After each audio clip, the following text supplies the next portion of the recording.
सेवा में लगा हूँ, खास तौर से शिक्षा विभाग और शिक्षा विभाग में कार्यरत जो स्कूल हैं, खास तौर से ग्रामीण क्षेत्र के जो स्कूल हैं, उनमें बच्चों के भविष्य के साथ जो खिलवाड़ हो रहा है उसको लेकर के मैं बड़ा पीड़ित हूँ और उसी के लिए मैं कार्य कर रहा हूँ कि उन स्कूल में बच्चों का भविष्य नहीं बिगड़े। एक आपसे सवाल था कि शिक्षकों की प्रतिनियुक्तियों को लेकर जो भास्कर में छपी खबर थी उसके बारे में आप क्या कहना चाहते हैं? मैं ये कहना चाह रहा हूँ कि मैंने देखा है कि गांव के बहुत सारे टीचर, गांव के जो स्कूल है उसके बहुत सारे टीचर शहर में लगे हुए हैं और शहर में लगने की कोई ठीक है काम होता है, मान लो जैसे महत्वपूर्ण काम है, चुनाव है, मतगणना है, ये है वो है, तो उस एक निश्चित समय के लिए अगर डेपुटेशन करते हैं उससे मेरा कोई इतराज नहीं है। लेकिन 5 साल से 6 साल से 10 साल से एक ही जगह स्कूल छोड़ करके टीचर बैठे हैं, उनको लेकर के मेरा आक्रोश ये है कि स्कूल, ग्रामीण क्षेत्र के स्कूल की पढ़ाई बिल्कुल चौपट हो गई है, बच्चों को पढ़ाने वाले कोई नहीं है। ग्रामवासियों में कभी कभी जो आक्रोश जागता है तो वो स्कूल पे ताले लगा देते हैं। तो सर, इतनी बड़ी संख्या में जो प्रतिनियुक्ति को लेकर जो संबंधित विभाग कार्रवाई क्या कर रहा है? नहीं, सबसे पहले मैं बात बताता हूँ कि मैंने एक काम किया है कि सबसे पहले मैंने आरटी लगाई। अच्छा। मैं ये तो जान लूँ कि मतलब कितने लोग शिक्षक बाहर से डेपुटेशन पे लगे हैं, तो आरटी मैंने लगाई जिला शिक्षा अधिकारी, मुख्य जिला शिक्षा अधिकारी के माध्यम से, ताकि लोग मुझे सूचना दें। तो कुछ लोगों की सूचना मेरे पास आई, उससे ये अनुमान लगा कि कोई लोग 5 साल से बैठे हैं, कोई 6 साल से, कोई 7 साल से, और उनको लेकर जो एक भास्कर ने मेरी जानकारी को प्रकाशित की, उसके ऊपर जिला शिक्षा अधिकारी ने जो अपना वर्जन दिया वो साफ इस तरह से दिया कि हमने सभी टीचर को लिख दिया है कि डेपुटेशन निरस्त कर दिया जाए और आ जाए, जबकि उनको मैं कई चिट्ठी लिख चुका हूँ कि आपने जो पत्र लिखा है वो मुझे बताएं, तो वो पत्र नहीं बता रहे हैं। इसका तो इतनी बड़ी जो बात हुई तो आपने जिला शिक्षा अधिकारी से क्या कार्रवाई कराई? मैंने जिला शिक्षा अधिकारी से निवेदन किया, खास तौर से मुख्य जिला शिक्षा अधिकारी से निवेदन किया कि आरटी में जो सूचना जो लोग नहीं दे रहे हैं या नहीं देने के पीछे कारण उनके ऊपर बहुत बड़ा दबाव बना है कि आप सूचना कर देंगे तो बहुत गड़बड़ी उजागर हो जाएगी, इसलिए सूचना रोक दी उन्होंने। तो इस बात को लेकर आपने कलेक्टर साहब को बात तो बताई होगी? मैंने सबसे पहले मुख्य जिला शिक्षा अधिकारी जी को, और उन्होंने मेरे निवेदन पे एक आदेश जारी किया, जो जिला के जो बाहर जितने उपखंड हैं, ब्लॉक हैं, उन ब्लॉक के शिक्षा अधिकारियों को उन्होंने एक आदेश निकाला आरटी के परे कि आप मेहता को सूचना दें कि कौन टीचर कितने साल से किस जगह पे डेपुटेशन पे लगा हुआ है। तो उन्होंने आदेश जारी कर दिया, लेकिन मुझे ऐसा पता लगा कि उन सीडीओ और बीओ के ऊपर कोई दबाव है तो इस सूचना नहीं दे रहे हैं।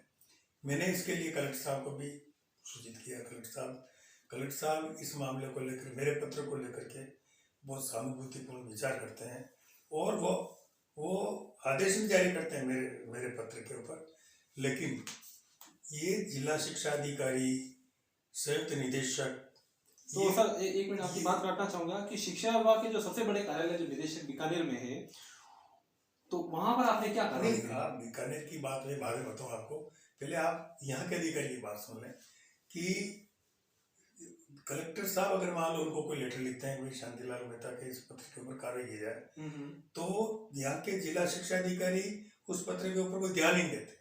सबसे बड़ी पीड़ा ये, एक जिले का मालिक, जिला कलेक्टर अगर आपको पत्र लिख रहा है तो आप उनके पत्र का जवाब दें, मेरे पत्र का जवाब नहीं दें तो उनके पत्र का जवाब दें। लेकिन अमूमन ये देखा गया है कि उस पत्र को भी ये डाल देते हैं। इसके पीछे बहुत बड़ा कारण ये है कि जो शिक्षक, जो ऑर्डर जो निकलता है वो इतना तानाशाही ऑर्डर निकलता है, तत्काल रिलीव किया जाए, ये किया जाए। और सबसे बड़ी बात ये है कि हमारे जो स्कूल के प्रिंसिपल हैं, वो लोग बहुत दुखी हैं इस मामले में, लेकिन उनको इतना भयभीत किया जाता है, अगर आपने रिलीव नहीं किया तो आपके खिलाफ कार्रवाई कर दी जाएगी, ये ऐसा नहीं किया तो आपके खिलाफ ये किया जाएगा।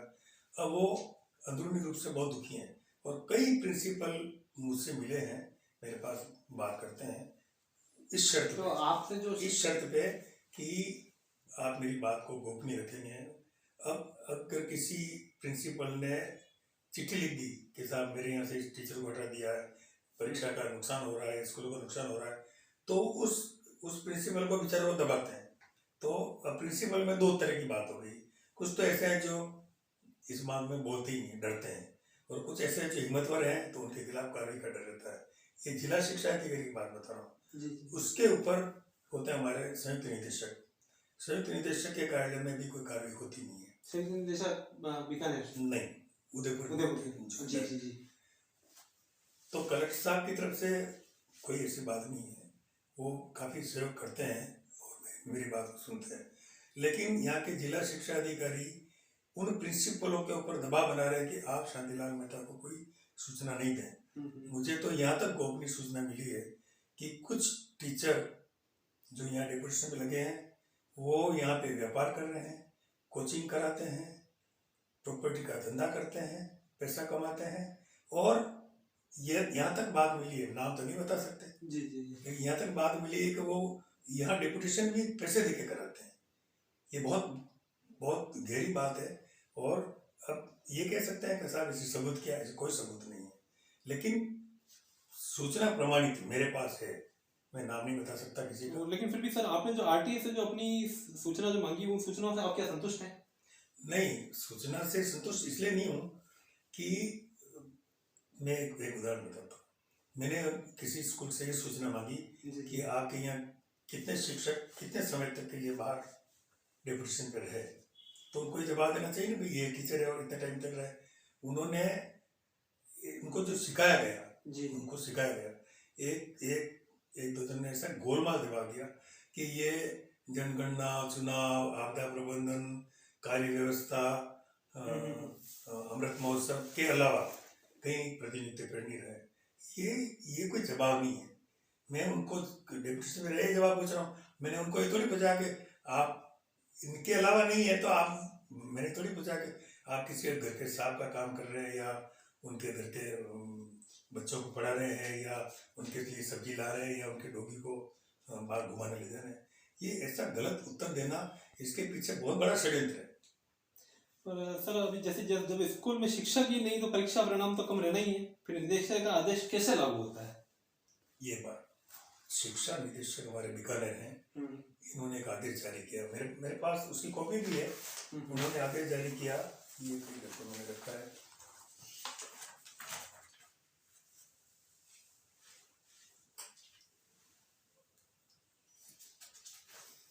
तो इतनी कार्रवाई आप कर चुके हैं? ये बहुत कार्रवाई क्या, मैंने कोई 500-1000 लेटर लिख दिए सभी जगह। तो अब इन्होंने वैसे निकाला, हर टाइम करते हैं ये, उन्होंने ऑर्डर निकाला कि 12वीं 10वीं में जो खराब परीक्षा परिणाम रहा है उनके प्राचार्य हेडमास्टर के खिलाफ नोटिस दिया जाए।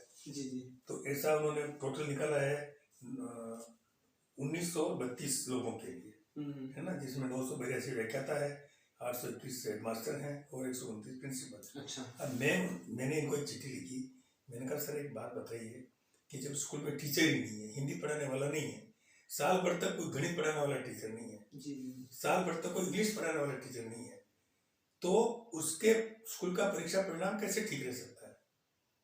तो आप उनकी दूसरों की सजा आप उनको दे रहे हो, प्रिंसिपल का इसमें क्या दोष है?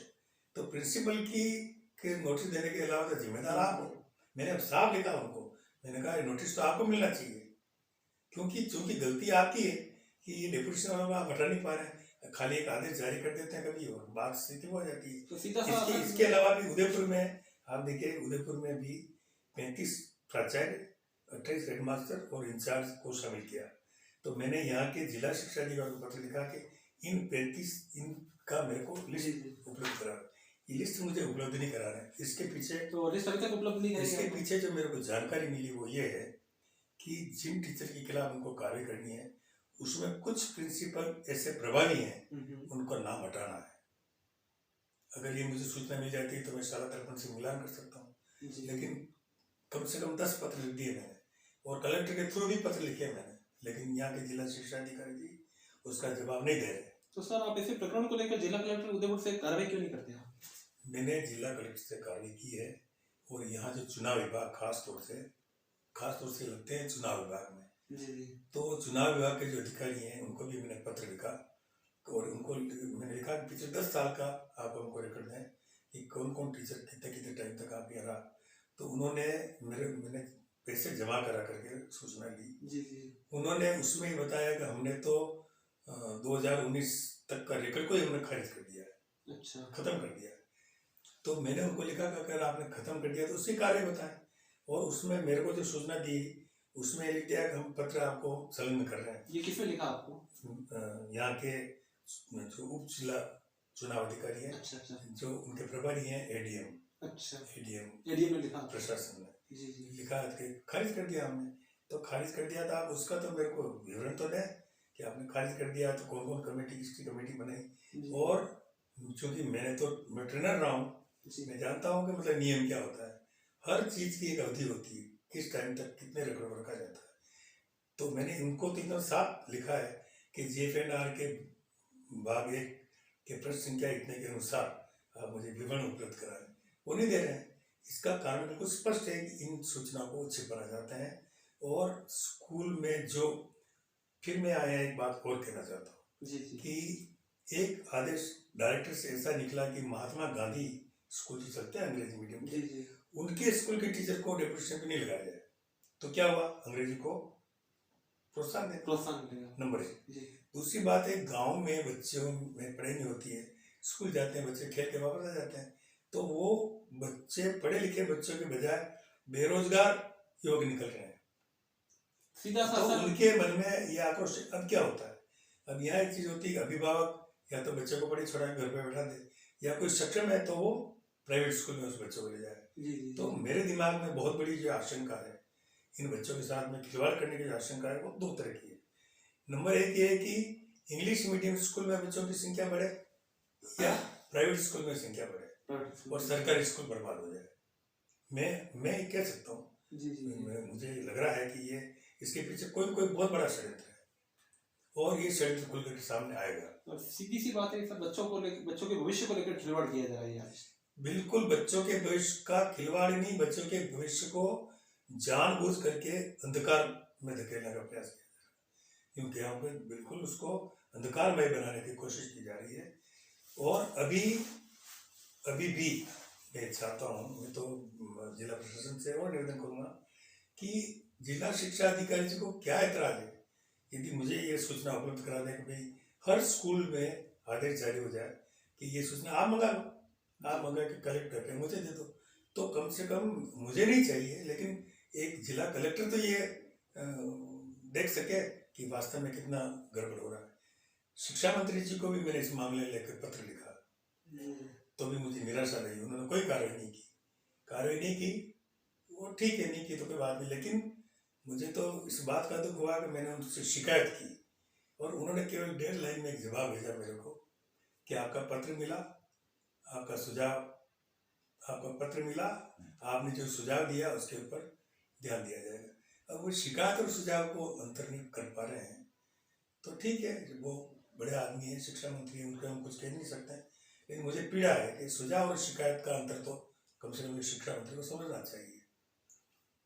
तो मेरा कुल मिलाकर जो निवेदन ये है कि ग्रामीण क्षेत्र के जो स्कूल हैं उनमें जो पढ़ने वाले बच्चे हैं, या तो व्यवस्था की जाए, कार्य व्यवस्था के नाम से आप इधर उधर लगा देते हैं। कार्य व्यवस्था में जब लगाया जाए जब आपके पास एक्स्ट्रा टीचर है, नंबर 1। दूसरी बात, एक मैं मुख्य बात कहना चाहता हूँ कि सिटी में उदयपुर शहर के स्कूलों में स्टाफ ज्यादा है बनस्पत गाँव में तो है ही नहीं, या तो स्टाफ जो सीनियर स्टाफ है उससे भी ज्यादा लोग हैं। तो यहाँ के लोगों को क्यों नहीं लगाते हैं? यहाँ के लोगों को डेप्यूटेशन पे लगाओ, बिल्कुल सही है, ताकि वो सुबह दिन में ऑफिस आके काम करे, शाम को घर जाए। लेकिन बाहर वाले लोग यहाँ मौज कर रहे हैं। और यहाँ तक भी कुछ टीचर तो इतना तक कहते हैं कि हमको यहाँ से कौन हटाने वाला है। अच्छा। हो सकता है उनको कोई संरक्षण प्राप्त हो, लेकिन किसी का भी संरक्षण, मैं तो कह रहा हूँ कि मैं माननीय मुख्यमंत्री जी से अगर ये बात कहूँ कि साहब क्या ये सही है, तो वो कहेंगे गलत है, बिल्कुल गलत। इस संबंध में आपने मुख्यमंत्री जी को क्या पत्र लिखे हैं? मैंने मुख्यमंत्री जी को पत्र लिखा। मुख्यमंत्री जी को पत्र मैंने 2 पत्र लिखे हैं, लेकिन मुख्यमंत्री जी के यहाँ से जवाब नहीं आया। हो सकता है कि उन्होंने जिला कलेक्टर को लिखा हो, मैंने मुख्यमंत्री जी को लिखा है, शिक्षा मंत्री जी को लिखा है, यहाँ के जिला परिषद के जो जिला प्रमुख हैं जी जी ममता जी, जी उनको मैंने कहा मेरे मन में एक पीड़ा, उन्होंने कलेक्टर साहब से बात की, ऐसा मेरे को नहीं लगे, जी लेकिन उन्होंने मेरे को पता लगा, उन्होंने कहा कि मैंने कलेक्टर साहब से बात की है, तो कलेक्टर साहब नहीं चाहते हैं कि इस तरह से स्कूल बिगड़े। लेकिन कुल मिलाकर के जो कार्रवाई हो रही है, ये शिक्षा विभाग के जो अधिकारी हैं, जिसमें मुख्य रूप से जिला शिक्षा अधिकारी, जी जी जी इनका जो रोल है वो मुझे लगता है ठीक नहीं, तो इस क्योंकि ये संबंध में सब उनके श्रेय पे चल रहा है। मुख्य जिला शिक्षा अधिकारी कोऑपरेट कर रहे हैं, उन्होंने सभी ब्लॉक में लिखा है, अच्छा मुख्य जिला शिक्षा अधिकारी कर रहे हैं, लेकिन जिला शिक्षा अधिकारी माध्यमिक ये बिल्कुल कोऑपरेट नहीं कर रहे। तो इसके पीछे आशंका ये है कि भाई डेपुटेशन में कहीं ये इनका तो सारा श्रेय नहीं है। श्रेय नहीं है। जी जी बिल्कुल। तो बहुत बहुत धन्यवाद मेहता साहब आपका, आज हमारे साथ में आप बैठे पधारे और जो कुछ दर्शकों बहुत के जो बहुत प्रश्न थे, सारी मेरे मन में जो बहुत आज सारी उनकी जो पीड़ा है। शंका और का समाधान हो गया होगा। और सर जिस तरह से इस उम्र में जो इतनी बड़ी बड़ी कार्रवाई मतलब आप ना कह सकते जो समाज सेवा का काम कर रहे हैं, ये एक मतलब प्रशंसा भी कम की जाए उतना कम है। बहुत बहुत धन्यवाद। नहीं, प्रशंसा की बात नहीं है, पीड़ा है, एक पीड़ा है। मैं अभी 83 की एज में चल रहा हूँ, जी जी मैं चाहता हूँ तो बिल्कुल चुपचाप बैठ सकता हूँ, मुझे क्या तकलीफ है, लेकिन क्योंकि मैं शिक्षा का व्यक्ति रहा हूँ, मैंने शिक्षा का लेकिन आमतौर पर देखा जाता है सर कि आपकी उम्र में लोग हार जाते हैं, मतलब 75 वर्ष के बाद में तो ऐसा लगता है लोगों को कि बस अब थक गए हैं। लेकिन आप इस उम्र में आज आप जैसे कि कंप्यूटर पे सारा वर्क करते हैं, मैं सारा काम करता हूँ, गाड़ी चलाते हैं, सब आराम से आप हमारे साथ बैठे हुए बात कर रहे हैं। लेकिन कई लोगों को इस उम्र में लगता है कि हम थक गए हैं, अब हम निराशा हो गई जीवन से। नहीं ऐसा लेकिन कुछ नहीं, ऐसा कुछ नहीं। लेकिन आपसे हमें बहुत बड़ी प्रेरणा मिलती है कि इस उम्र में भी आप समाज सेवा का कार्य कर रहे हैं और मैं गवर्नमेंट अपने लिए ना दूसरों समाज के लिए आप सोच रहे मैं हैं। गवर्नमेंट को चिट्ठी लिखता हूँ, आप ताजुब करेंगे कि मैं रोजाना कम से कम 5-6 घंटे तक मैं कंप्यूटर पे अच्छा 5 से 6 घंटे तक 5 से 6 घंटे 8-8 घंटे मैं काम करता हूँ। इसलिए करता हूँ कि मेरे मन में पीड़ा है, मैं पूरे भ्रष्टाचार को समाप्त नहीं कर सकता, लेकिन जो भ्रष्टाचार सामने नजर आ रहा है कम से कम उसके लिए मैं प्रेरित करूँ, मेरी ये भावना है। लेकिन ये सर आप अकेले इतना सब कुछ कर रहे हैं, ये भी एक बहुत बड़ी बात है। लेकिन आजकल के आज छोटे से कोई किसी काम को लेकर कोई कलेक्ट्री जाए या कहीं जाए तो कहीं काम नहीं होता तो व्यक्ति घबरा जाता है, लेकिन आप नहीं, घबराने की बात नहीं है, अपना फर्ज है, काम करना चाहिए। मैं तो चाह रहा हूँ कि स्कूल में बच्चों का भविष्य बिगड़े से यही एक मुद्दा नहीं है, कई एक मुद्दे हैं मेरे पास में। अभी 97 फाइल चल रही है मेरी, 97 ओह माय गॉड, डिपार्टमेंट की अलग अलग। अच्छा अच्छा तो हर डिपार्टमेंट से कुछ न कुछ मैंने बात चर्चा की है, जी जी जी जी और ये कुल मिलाकर के वो जवाब इसलिए देते हैं कि अंदर बहुत गड़बड़ियाँ है। जी जी तो कभी आपको अगर समय मिले तो मैं और भी कई मुद्दे उठा सकता हूँ। बिल्कुल बिल्कुल बिल्कुल सर। खास तौर से मेरा जो पक्ष है, एक तो मैं पर्यावरण के ऊपर काम कर रहा हूँ, जी एक मुझे झीलों को लेकर के काफी पीड़ा है, पहाड़ियाँ जो कट रही है उसके लिए मेरे को बड़ी पीड़ा है, और इनके लिए मैं काफी कार्य कर